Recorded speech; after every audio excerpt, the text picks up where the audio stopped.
Maya, o tau e whanau a whatu tua o le atua. I o tātou tāpo i atu zona suafa. E le mawhaia le oti, o le ola, o angelu, o alii, o e malurosi, o mea i nei on pō, o mea tali, o le mawalunga, o le loloto, o se tasi mea na whaia. E le mawhaia e ia mea, an whātea e se ina mai tātou, i le lofa o le atua, o lo ia ke riso Jesu lo tātou ali. Amu ia i lātou, o e tāo lātou ofu, ne ia tanga ia i lātou le la au le ola. Ma ia lātou ulu atu i le ai. I ona whaitutoa. I o tātou tātou mo le ngāng whaia. O lau a whio lava le atua soifua manu malo. Le atua e whaama mau. Lo mātou tamā i le langi. Wawa e alofa mai i lau whanau umai i le lalolangi. O e le mwhai ona e lafo ina i mātou. Aua e maia i mātou.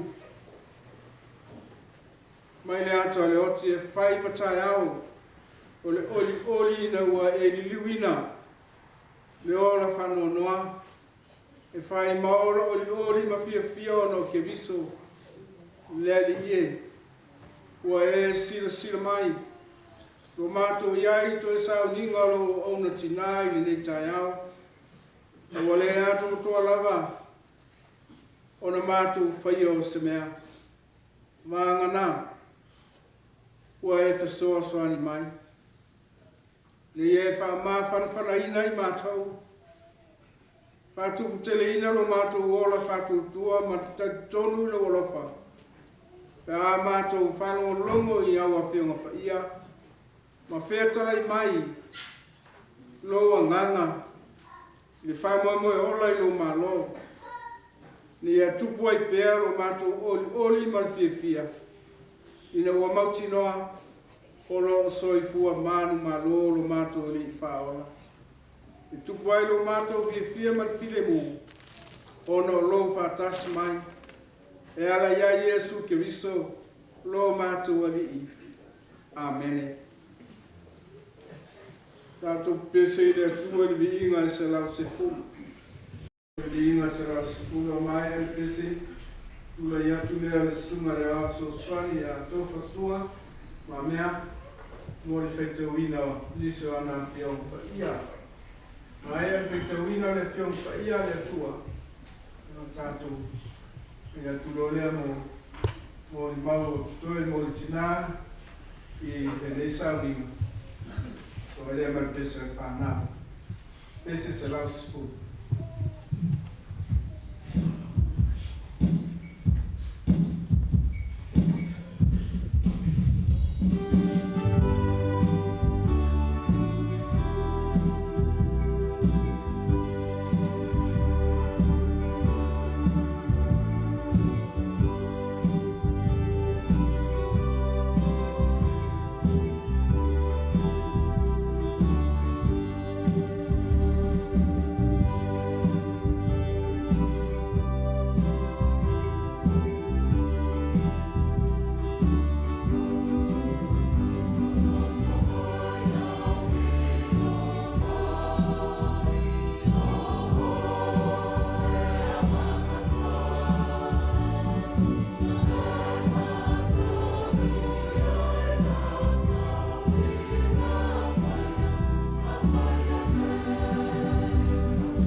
o le Faafouina o le tusipaia. Tusi filifilia mai le whenga inga fō. E mangalia tusia e mātai o lona mtau ko e lua sifuru ma le lima. O te Faafouina mai le whaiupu e tolu sifuru ma le tasi. E ia whaalata mai le whaiupu e whasifuru. E mangalia mātai o lona mtau ko e lua sifuru ma le lima. O te Faafouina mai le tolu sifuru ma le tasi.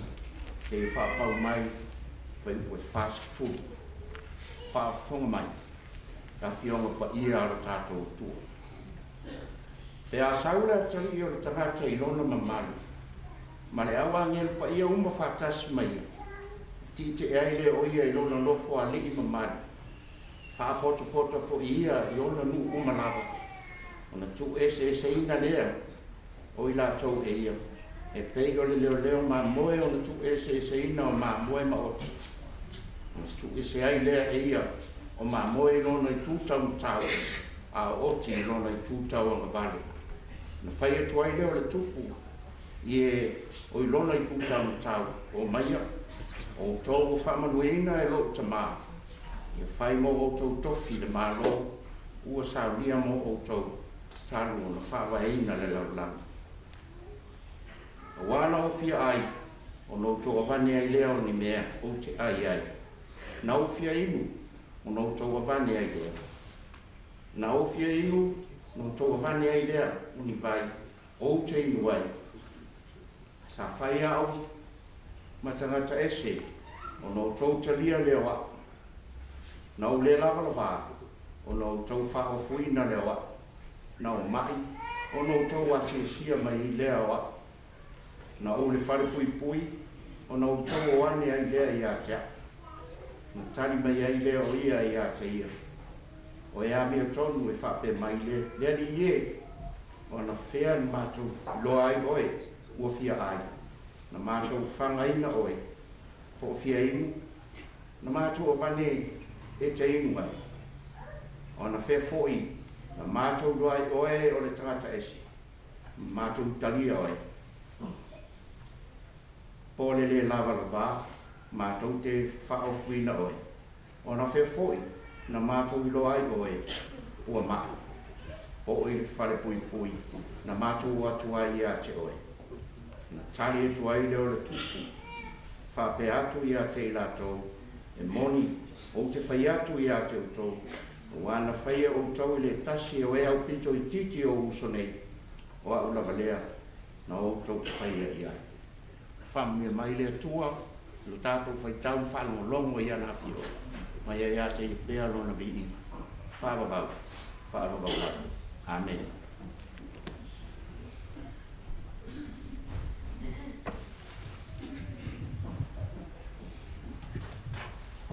O mori mau mori tina. Sui foi mori whanau. Ia, ape foi. Ia, usui no pese whanau. Ua pēa. Ia, aso mai. Mori mau tātou tina.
O te whātulou I le paia o le sāminga.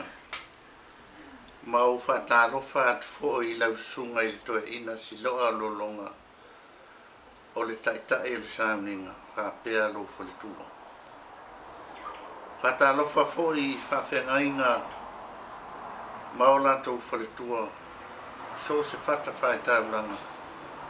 Wa su mai e mō le mauina toi sāminga o le afionga I le tamaitai te akono ia Taelega Faafouina OTI mara. O te whatalofa atu fo I lupe whaalele a le nei ainga. O lo ngā lulue I New Zealand nei ma Australia. O e o fina ngalo maari li whai au ma o lātou sui. E whapea foi lau a fionga ai fruen I whapōsenga. Whaaftai lo tau whaalo alo mai I atea. O te whai alo tātou mo le mau. O na ua le lava atu. Le saa o lo tātou a inga I a whimata. Tonu whono. Fruen ai a wao. Wa le lava lona malosi. Ma le o ama noa whemalanga inga I taimi nei. O Taelega Faafouina.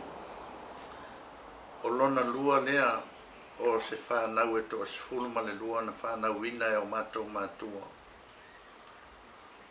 O le ulu matua o a whemata tunu whono a pelu fruen ai a wao. O lona lua o Faafouina ma lona uso masanga o whapaia to toru ai lea o le whanau. O lona wha o isa ako tonu mawhono isa ako ai a mau. O lona lima o Miriama tonu mawhono ai a mau. Tanga loa sa tautala. O lona ono o Olive tunu mawhono ami tuanai le moe le fili. O lona fitu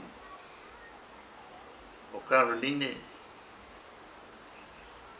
aso au tamale mai le mafa I tuunga. O lona valu o Avatea Peters. O lona iwa o pona li o le tama na vai tama e isi o mātou tausonga. O lona sfuru o au le nei tautalatu. O fale malu tōnga whono ai a mau.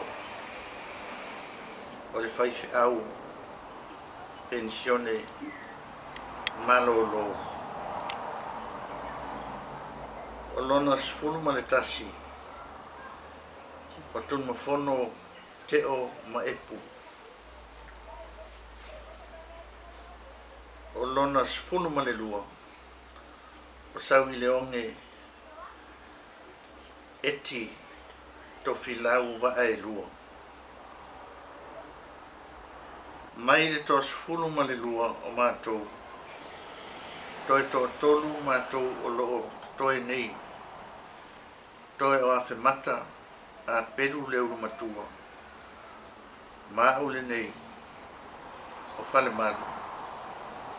Matou mawhono teo ma epu o loo I tutuila. Na whanau mai Taelega Faafouina I le tausanga e awhi se lau tōru suma le lua.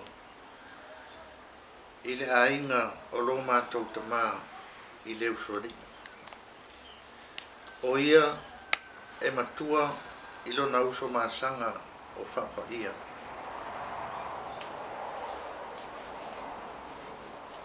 Na whaingoa ia Faafouina ma Faafouina le masanga teine le nei.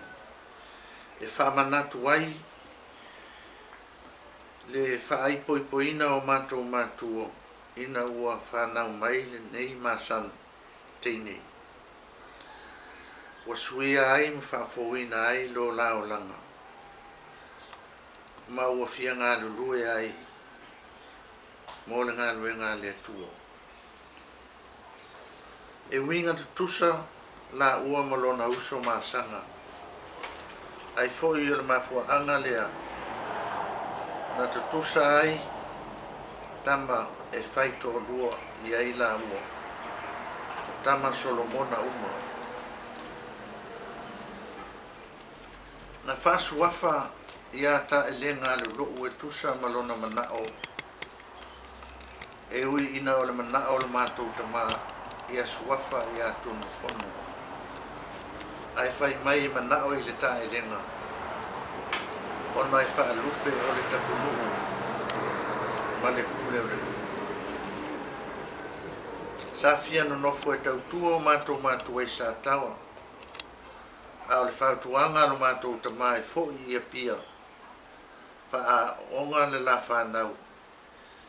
Ia popoto ma mawanga luenga le lei. Ma manuia no lātou lumanai. Ma ia tō anga e o e lotu ma tautua le ngā luenga le tua. Na manuia o ngā le whanau ma wha solo atu ai i New Zealand ma Australia. Na saua i fo i maia. A e toi ai le whanau e tō lua o loo i sa moa pea. Le fionga lea i ato e tā soli a lofi. Ma le tamaita i o Mary Tiana.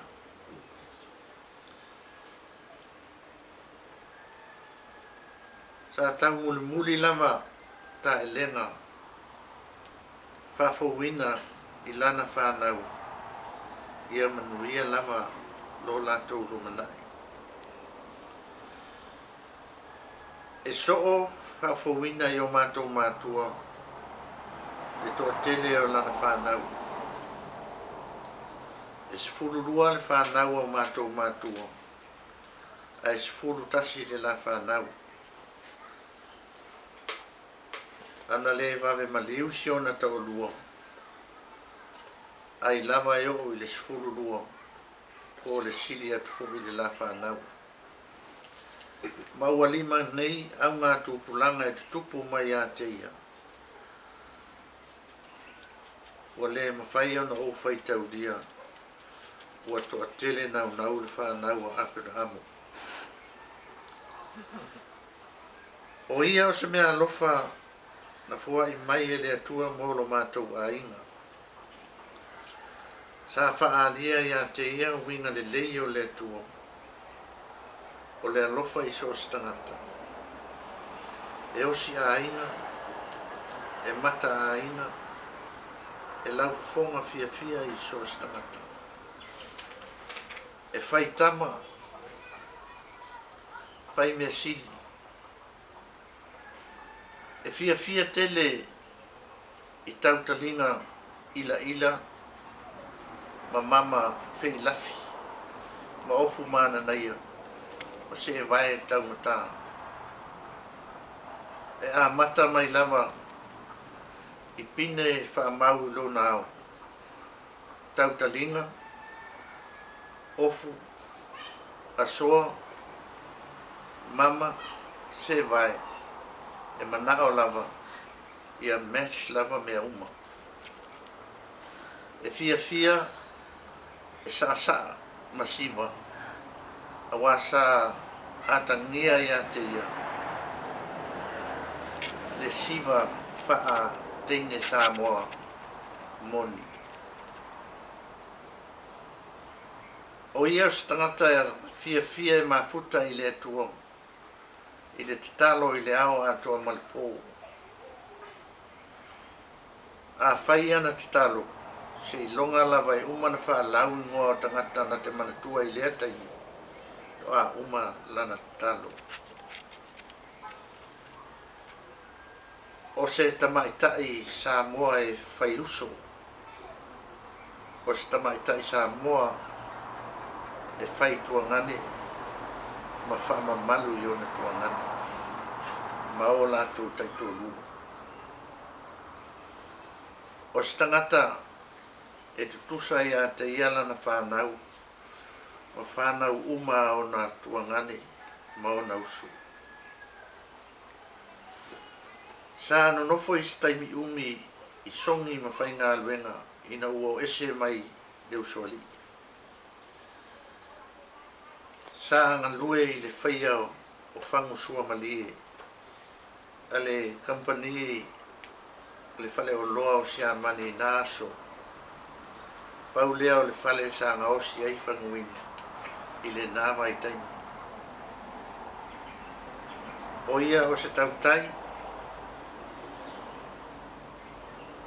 wa sa le leila na po ua o le whai pa alimango a toa I manisi whaiwa e tua I ai te tausinga o le ainga e o lava I le elinga o tungane ua nuti nei le pae ma le auli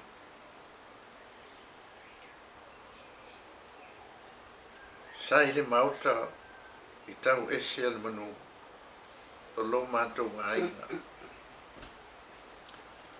ua wha ia fo istasi o poutu le mauta whale aunga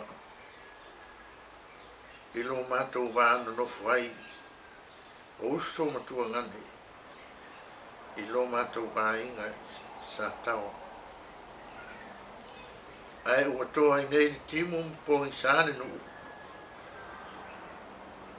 wa wala ngia nei le mauta to finga wala ngia si lepa tau ese o manu e a fio ai tau o mawhimata su ai se yuli man maupu tama le uso le mamalu I le uso ali le whtanainga I le ingoa matua ia whale fulu mongo ma le mamalu o le whale tō ua tuma lo le fionga I le tapunu ua tu ua le malo e le fionga ia Taelega lo mātou te whātou ese atu foi lau sunga I le toe ina lau sunga siloa o lolong ma lou whale tua ma le paia o le e kālesia I wei mea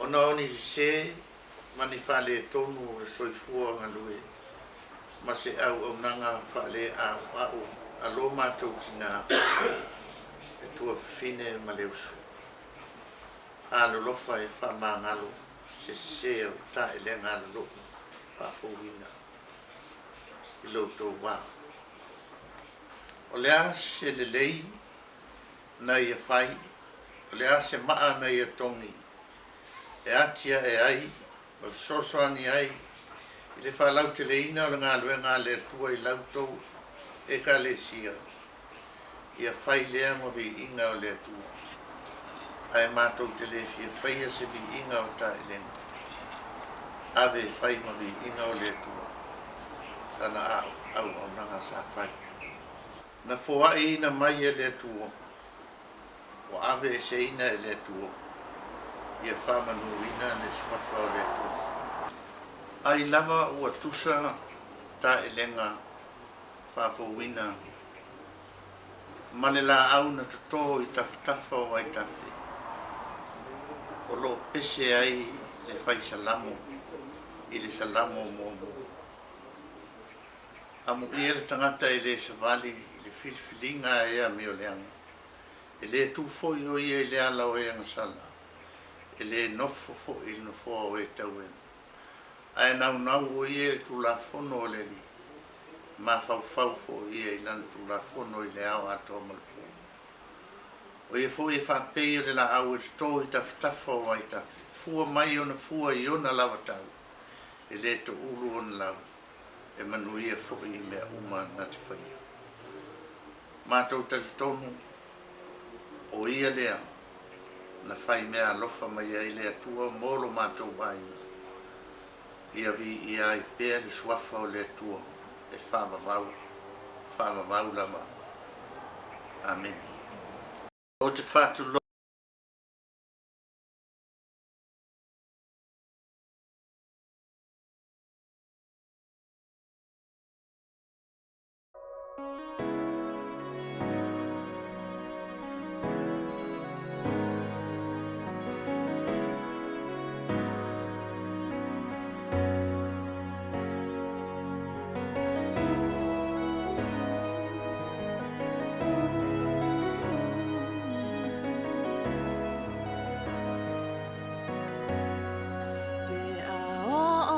Sing.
mai Samoa, o le ala lea no mātou tuueila manua pa mātou atu lo sunga tuina o mātou le se tai foi mātou o le roila lo sunga le tūranga a mātou tuai a tai tere la no mātou no ia o te taritonu o pupu e foi la mulma o le o tele a Samoa ma le sunga whawhemai ia o la le tu tele foi whamatalanga ma Samoa o lo mātou tina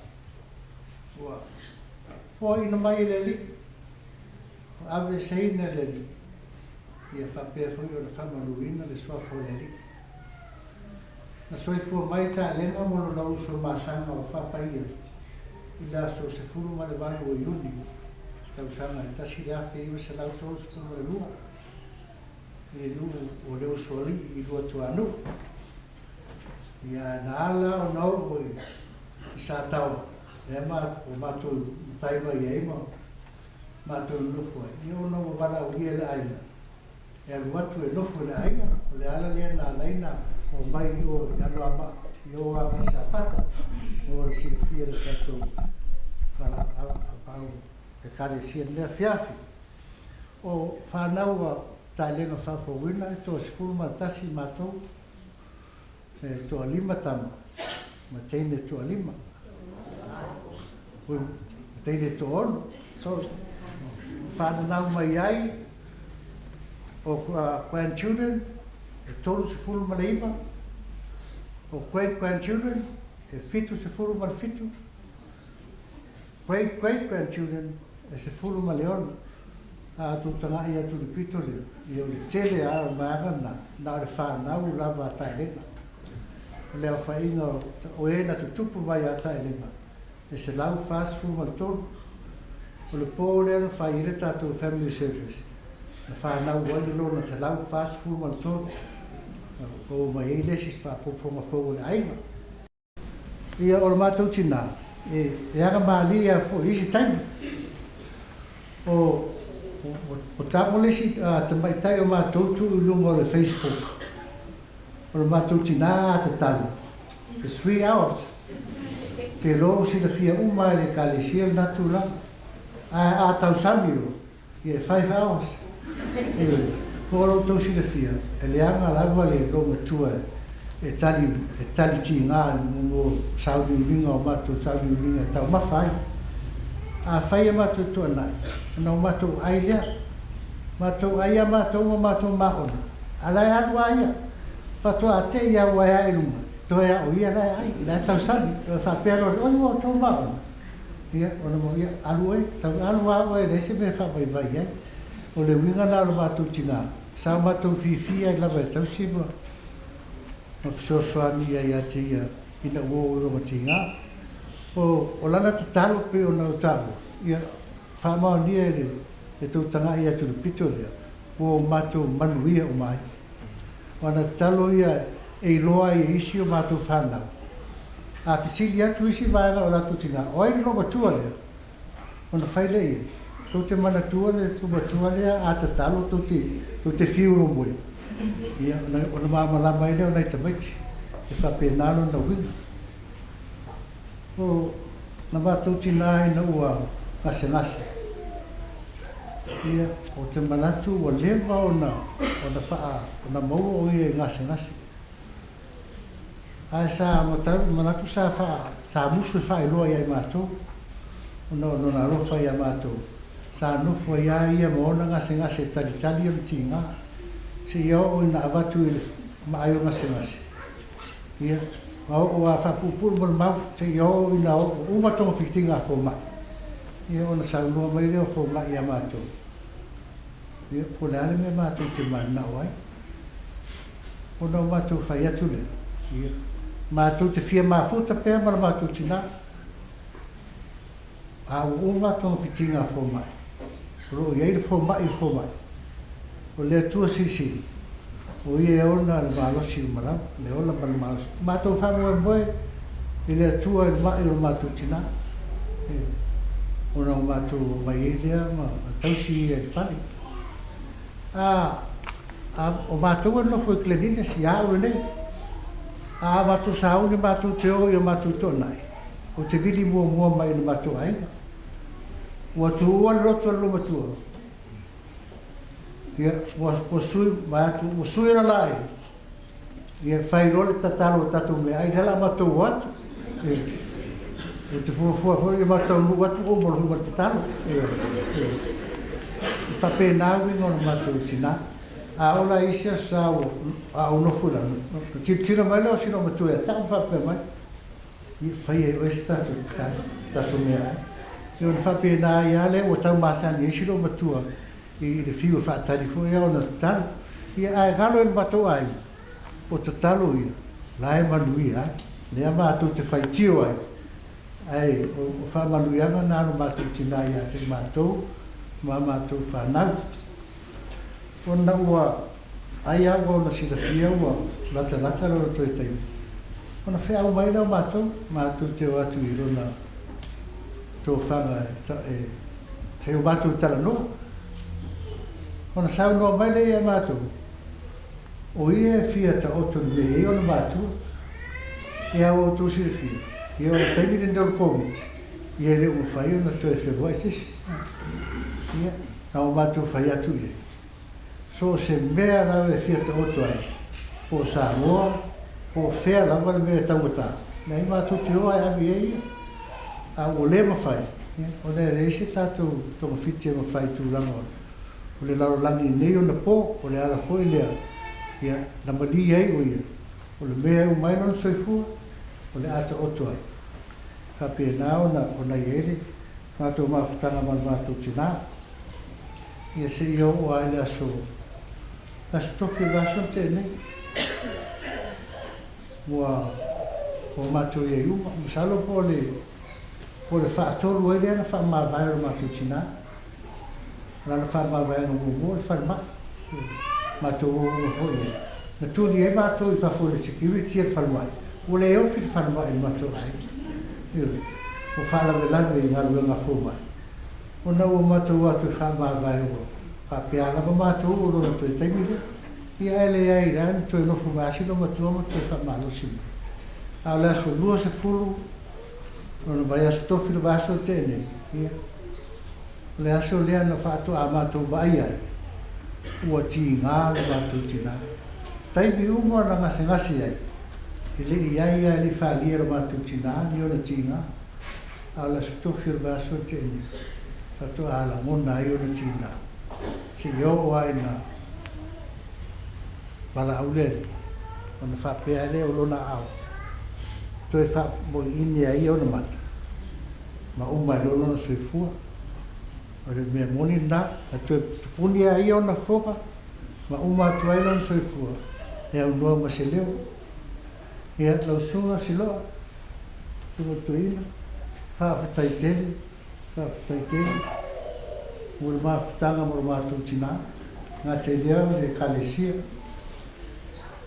Wa tōn tāu sanga. E le whapeo o le talia tātou tātou. O le whenangalo le tua. E le tau o se tangata. A whenangalo a le tua. O Faafouina, mātou tina. O lona toi te me mano lo ai mai ona tina. Ia le whenangalo nā le tua. Te ona mātou. Te tāngisi foi. Ia tingā ia mātou. Tingā ia mātou lana whanau. A olo mātou tina. Ua mālo lo ai o while mu. Poni ai upua lau whangaro. E le o tiro mātou tina. O lo ua moe while mu. A te oto while mu. Ia. E pai ai manu mālo le kalesia. Tuna o to ina ma lau whangaro. Ia. E le kua manatu le tele au mulu maulu a tina. O umau na whai mai le pōro te sau. Ia manena. Sau noa toi le mātou. Ampul whai au, marolo. Ia mole toi le agawa le whaafatai tere rama. Ia ela au suatu mātou pesi whau mai na mātou mulu mau pa mole si lo. Pau vai o mātou mulu mau. Mulu mau ia mou mo. Ia lau sunga toi na. Ela au sumai mātou pesi ia. Ona o mātou tātou whātua ia mātou tina. Lau whāroa lau whaafatai.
le malanga.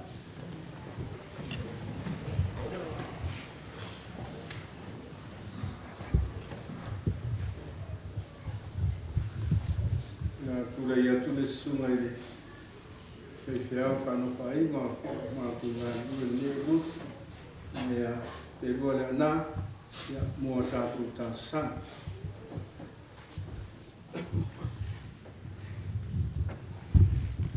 Te tātou tāne.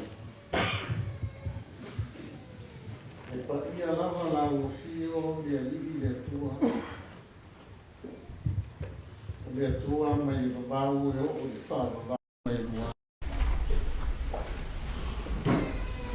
Tu mau lava lo pa ia malonga manu. O lea foi wā tangia i le mea nei. A wai ui lava le loto. Whaavau ma lelo i mata malingi. Ao i tutonu. O ia tu langa. Le mamalu o la o fio e whaalia pēa i lo mātou ona. O ālawa tu langa e o mai i lo mātou soifua.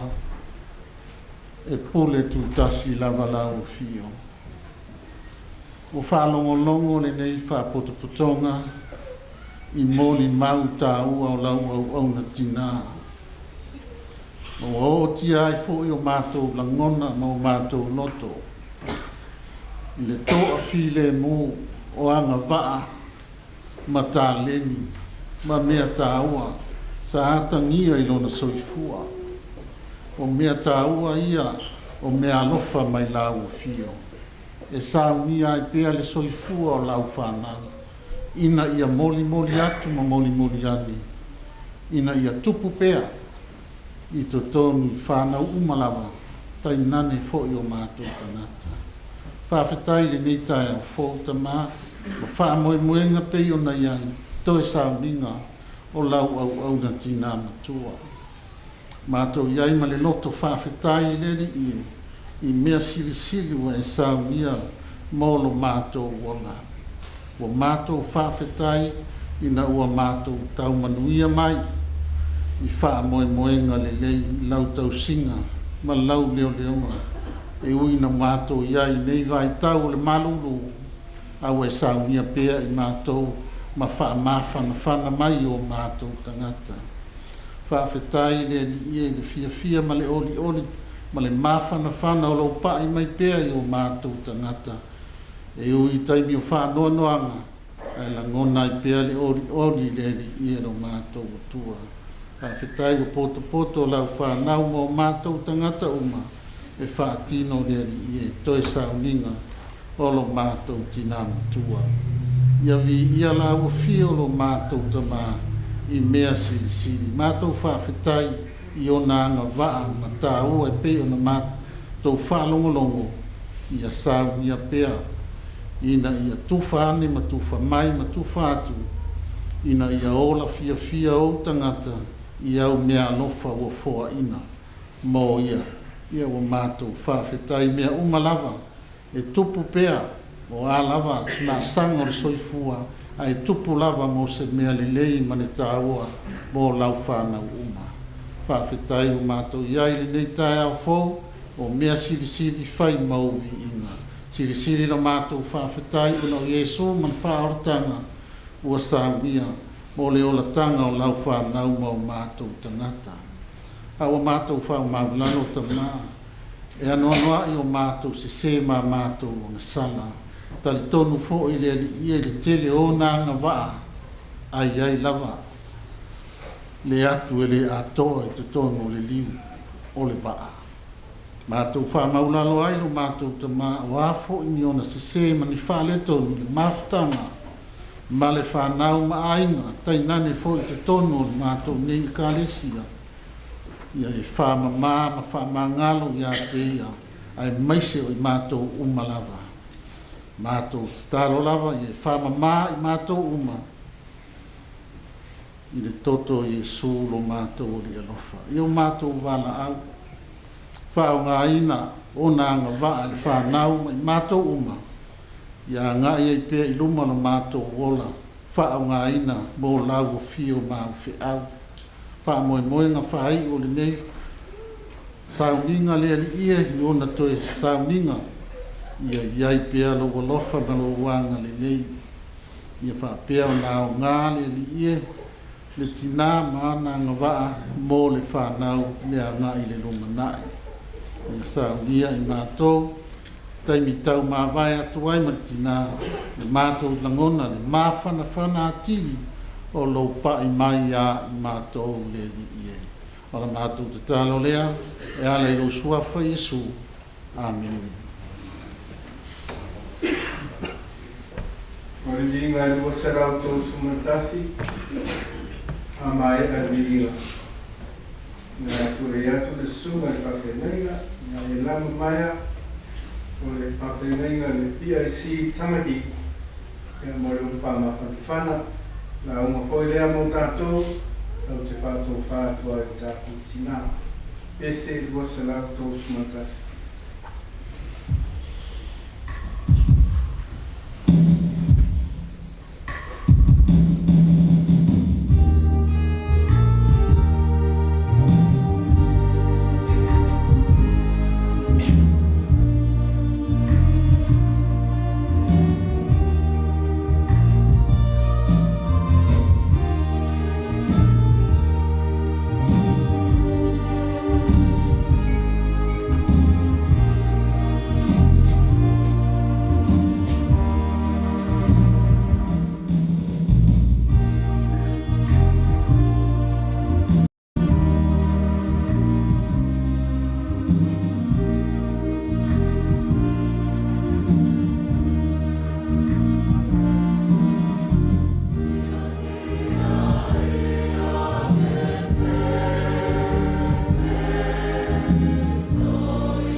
tātou te māu songa te ina whātoni. Le te māu le pūlenga ma le nei kāne sia. Whāwhitai le whādoa. Whāwhitai mo le apa noa. Whapenafo i le ngānga whāwhitai le ia o lau whangāruenga. Le sunga le anā whāwhitai. Mo le nei apa noa. O le launga le swafo te mā le alo ma le ngānga pa ia. Mo le matua le tusin Faafouina. E wanga ia mātaio, mata koe lusu ma le 5. Whai upa torsu ma le whae ngata, e whai upa torsu ma le 6. Lo iai upu ia. Ono vai atu leo le tupu, ie i lona i tū tau matau. O maia. O tau whaminue e lo ta mā. Ia whai mo o tau tofi le māno o saungia mo o tau. Talu o na whawaina la lang. A wana o fia ai. O na o tau vane ai lea ni mea ai o te ai ai.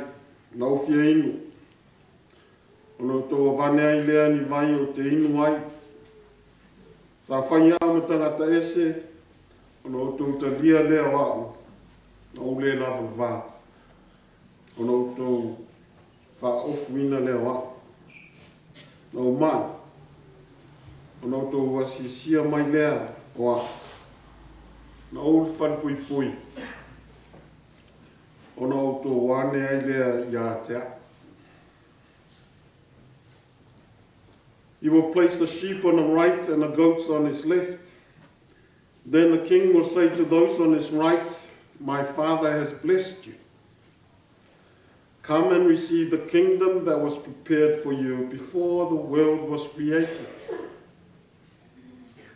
When I was hungry, you gave me something to eat. When I was thirsty, you gave me something to drink.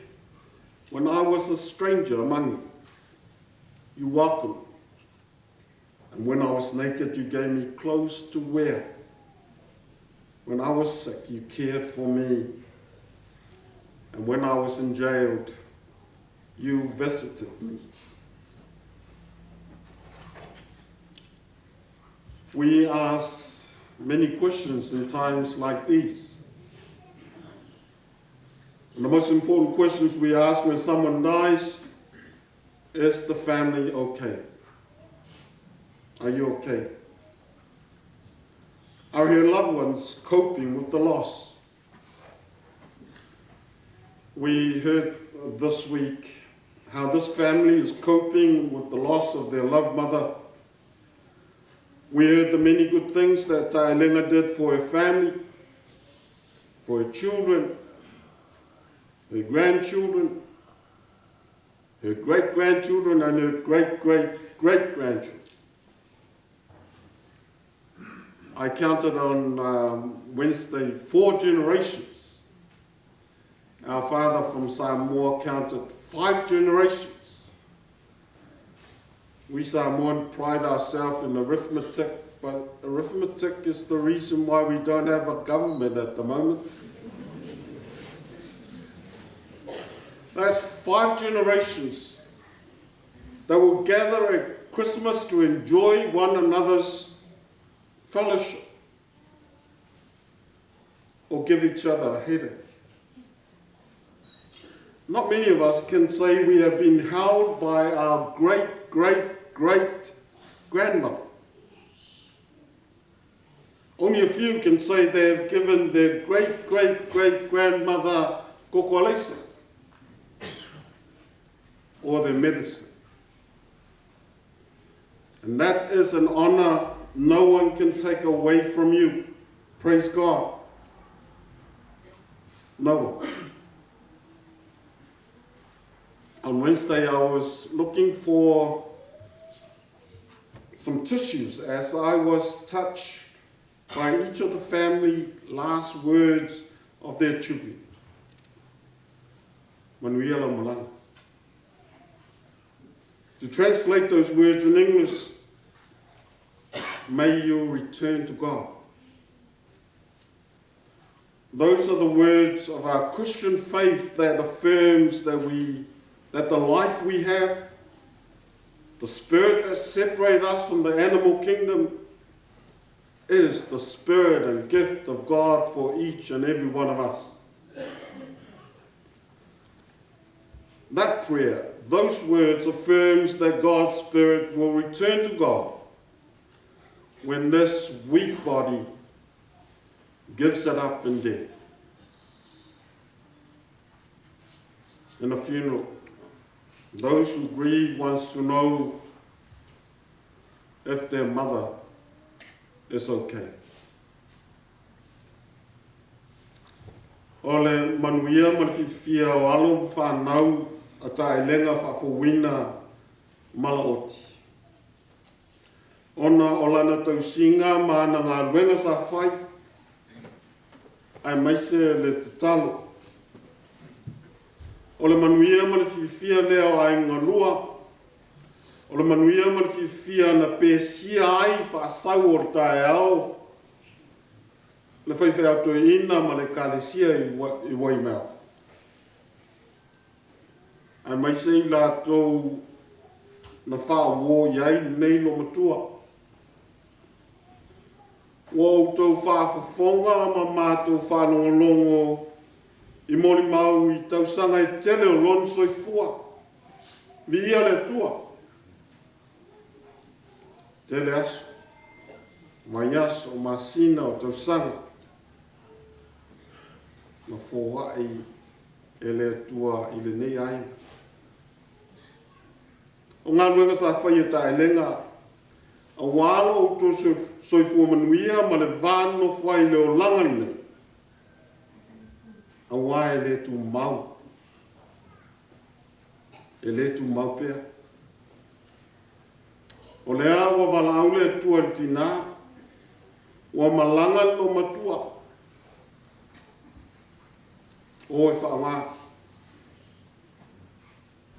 Ua le toe au ngai a Taelega. A wā o toe fōi o i e le mea ni sawai. Ai au ngai ai tātou olo ola. Ma tau iwi pēr mo whainga tā o nei o langa. Tusi na whaitauina. Tusi walau i loa le tala masani. O se whata oto a Yesu na whai au o tu lata i lona maliu. Na ia whai ai nei tala, e whamatalai mea na ia wawa ai i to tonu o lona nuu ma lona ainga. O se mātau pa ia Yesu i lona nuu ma lona ainga e whapea. O loto tele i lātou na manuia ma fia. Ai panga na iei foi nisi na fia ai ma fia fei. Na iei foi nisi na langona le whanonoa. Ona ua le amana ia. Ona e peo ni tangata ese. O nisi foi na mamai ma saisai tia. I mea se ma tongo fiti whaumalo. Leana whai mei e Yesu. Whai atu le tupu, iai lātou sai le tūtau matau, o maia. O tau whamanu e ina e lo ta mā, ia whai mo o tau tofi le mālo o saunia. A wāna o fia ai. Ona o tau wa vane ai lea, e mea ai o te ai. Nau fia inu. Ona auto o vane ai lea ni vai o te inu ai. Sa whai au ma tangata ese, ona auto ta lia lewa. Na ole na wala vā. Na auto whaof. Na o mai. Le ngata le asiasi sa auto tausi. Na ole whalepui pui. o tō oana.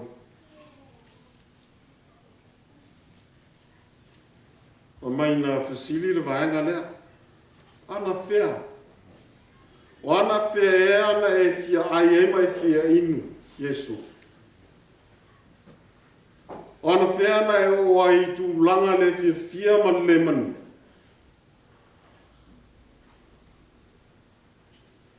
O upo e whamatala i le winga o le whata oto. O lo o tau loto e le tupulanga sa whata. O le tō whama mauma le utanga lo loto lea o lo teita inga a le tātou i tūmalo. Ai loa i tōnga mau. O te manatua oe i si ule. Ma fia ai, ma fia feinu le toe ina lea ma le whapua. Ma tali Taelega. Tau tua nā, lau tau langa. Tu ma whono le alofa a le whaife au.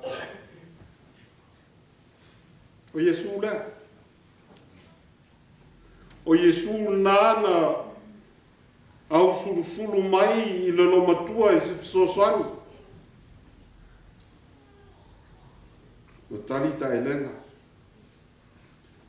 Tu ma whono sio wainu. Sio wainu. You ask, will Mom be okay? Jesus answers you this morning in Psalm 1, because Jesus is Psalm 1. Taelega Faafouina. Mai a mana ia au I siule. Mo o I loa oe. Ona oe sa. Amen.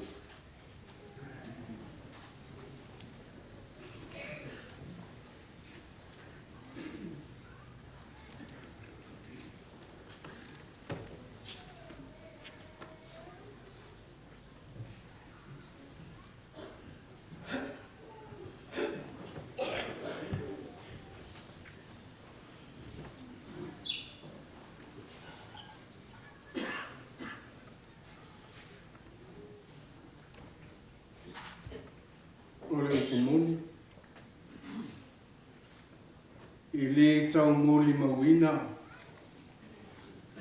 I soifua o ona o ngā, I luma o le atua soifua. Awa, ua sila fia le atua, a tātou ngā ruenga umalava, o lo whaia I leo langa nei, o vi I ailo swafa. Ala anga mai o le neti nā I le ne o lutu. Nā fua mai nisi o le whanau. Sa mātou mafuta I le tau amatango le ne o lutu. Le riwa I sa ako monon whantua I alo sa oti. Ma le whanau sa mātou osi whenga I le tau whamau popo ina o le ulotu nei I le awhi I se lau wasu matasi. O le esa mātou whasa, mātou whanga ina nei. Whasa le Anglican Church I o le lima wai mawhrudu me anga I atu tosoiwa whangota. Nai ainga na o sfuma wha, ia manai tangata o ulotu e ono sfuma oro. Ana maua le mātou whanua le nei. I le awhi iwa se lau wasu ma le ono. Ona whausia le ea whale le wharasa. I le awhi iwa se lau iwa sfuru.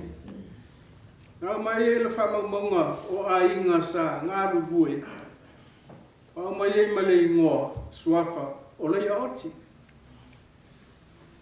O le tasi uso e mai sa ako. tau sanga e whek salau i sumal wha pe un Faafouina. Whatasi mai e roa ma le tina lea. Ma nisi o le whanau, ma whaunu mai lona ma tawhale. Se io mai lava i le nei tau sanga ua wala au mai lona ma tai. O mātou ma futa pea ma le tina. E ma nisi o le whanau. Whasoro pea le angai mai le luafe, angai le luafe maltasi. E ona mātou pamamaere mai sāko malosa usitia Australia. Apena foi ona mātou le toi mafuta i Malaya, male aima. Aua na o le tina manisi o na alo tamaita. O tene mau o masuafa o whana, o tene le lomtua. Te vanga le o se vise, te ala tua ma se fulu. Ya, ma disi vaenga a mātou whiro ia, o te wheawe ia o latu suafa. A tōla nei wele sa mātou mafuta pēa ma le lomtua. Tau sanga e lua hawhi ma le wha. Sa tō fia e ta elenga, o le usfono tina te akono, i le fono tele i malua. O le sui usfono mai le ne au lotu. O lana usu ngā fono lea sa mātou i loa i tō tele o na aina. Ia manisi o lana whanau o roa lala i Samoa, e nā lātou o ane asi, ane usu ngā fono o le tina. Ia, e tala noa i ale tina i lona whamoi moi o na aina.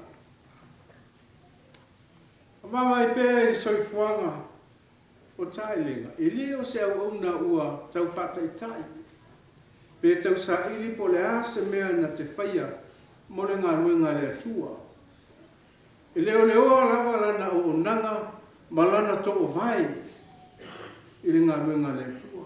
Sa ngā lua le au una mana malama le lei i ona tiute ma lana i a whaatangata tautua mo le whina ngalo le atua. O se tina o si aina. E longo fia lava ua malanga i Samoa Taelega. I se whalawe lave o na aina. Ina ua leto i loa mai lona tino i saulinga. E tuni mai lava lan whanau mana taulanga. Mana tina e. Ia, kei whoi. Ta ua le sunga le. Ma whengainga ia, e lama.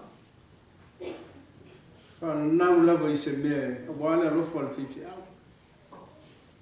Awa se tina e la i mama. Mātou ngō whia o na lai pēra o na sāwhi ai, ai ngam whana. E pei se purin sese vai atu ai, i ana te ua. O lana masana, atu ua se sauninga, e fia lava e o mai, e whiloa i mai ai ma ua. Ma tala noa wha malosi mai, ma wha malia mai. Ua le lava lo na malosi. Ua tau le o mai ai, a o lana tu a lalo o mo ma ua. E la ngona i tino lana wha malosi. Wha malosi mai wha tina matua o le ngā ruenga. O se tasi o tai o le nei ngā ruenga, e le ngalo. Talo ai nei lava, ua tau le lava lo na malosi. Ua tau le au ai nisi teimi ia mātou sauninga. Whapea mai lana upu. Yo rua māriwie. Ona ua le ato toa o marusi. Iu ina ua le umala ngā ruenga mo o ua. E lo pule whaasoa mai le li e manui ai lana ngā ruenga. O te alofa tele mo le tātou nu. Le tātou o lutu. Mai se o lua. Ioi. O se tina o le nganga o le atua. A wasa ia te ia me alofa o le loto whatuatua. Ma tali tonu le mana whaiwawenga o le atua i lana whanau. E pere ia te ia fōi le mawhafutanga tina o le Galesia, e le anisiri mai ma mara mai i lo tonua, o ani mea whaale mawhafutanga o lopa ui a te ia. E molni le mori mau o siana whanau. Mai se lama na ian grandchildren se wha mai o le tina e toki toki, whaitatala, talk too much, talk too long, e umi anta talo. E on tau se tasu le whanau, a misi ata talo manau. E itula, e ova le itula, le sata ulte. Au mana onga lo te talo ai, mo le whanau, mauna ai.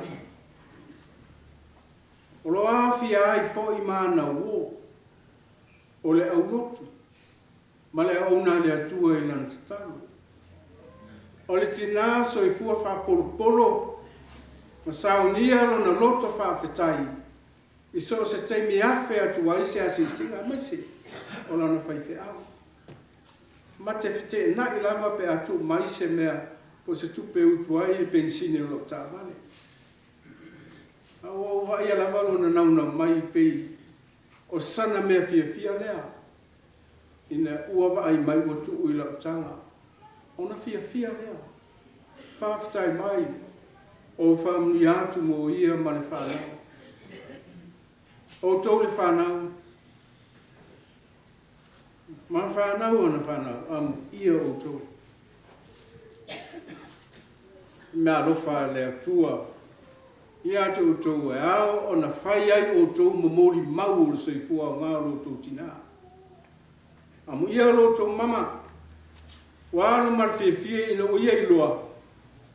O le ao o tau whāua wina lo na nganga whia i le atua, ma lo na whina ngalo. E pere mamahai o tau loto, o laila ia. O ane ngalo lo na lofa na tau sia ma whanga ai o tau. A wāo i nā tau te iloa ai pia o ia, ma lo na lofa o tau. O ane ngalo, Wana tataro mo o tau. E oi, ma nei a tere o tau whanau a misi. Nei o tau grandchildren si an whanau New Zealand po Australia po. Ta sile mea, lau a anu male, lo o tau tina. Anu mo lo o tau mama fia. Ina ua whanau o ia, o lo le lei tele la o tau ngana wha Samoa. Ioi, tele o whanau Samoa i ni aso. Wale mawhai o tau tutala i lana lama ngana. Papa aso le nei o lo whaataua e ngan Samoa. Okay. Whai ha, keep it up. Awa e sirio na natalata lau sotai i lo ainga e mese i lau papa malo mama i langa ngana Samoa. Ai. Ioi. Whai munia le atua. Mo o tau. E mori mau o tau, i mea sana o nau, e aino o tau tina. O le tau nunga whiwhia le ola, tā soi fuai lo tātou tina i a Taelega, Faafouina oti. Lea sa sau noa iai, le sunga i whawhenga, se alama. Le foi o lo whaima iai, le sawa nai le motu tu fua, ina ua ia i loa whama moi. O mauti noa e le fstilingia, lona u whane atu lona manuia, o le pumoni lea. Ma ia le so le mata mo fia le langi o lo u whane atu i ai la tau uma, ua la e o le ola. O e o unga o na ta ino la tu ofu, i le toto le tamai ma moia le atua. O te tanga ina mai a te la tau, fai to toa o lona mā mo e whamamau. O whau whare foi. Whau whare ina foi la tau mare alanga, whamalo le tau. Ua maria malo le ola whinau, mo le atua o lona whinangalo. Ka lenga, whamalonga lue, o le au na le ie, mare whamaoni. O whale atuia, i le fia o lua i. Whawhitai. O le whawhitai o lo nuu malau e kalesia. Whawhitai o ainga malau whanau ma le nei whapukutonga uma. amalonga lui. Manuia lo malanga. Pei wa i se aso. Na. Alo fatu mo ina to. Wa mo atu ko. Amen. Ole peso to tu manu mago. Datu pisia di masmu.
E atu tō malawa le alofu tū nao le li o Yesu Kristo.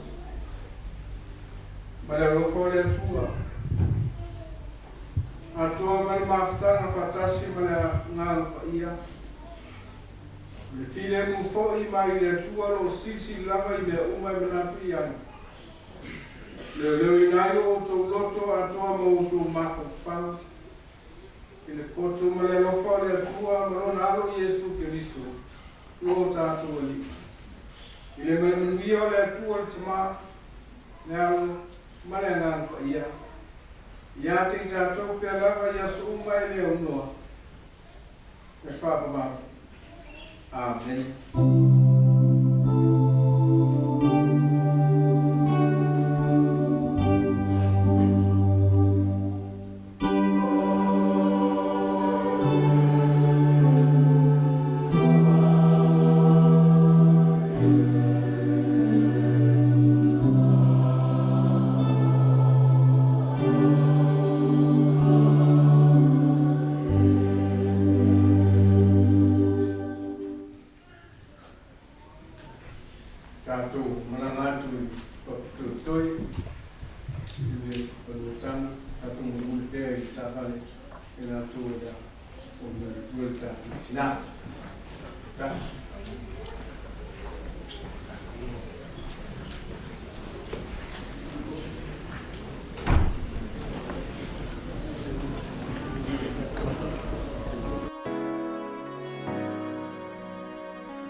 Fana fana Entali mai o mafatia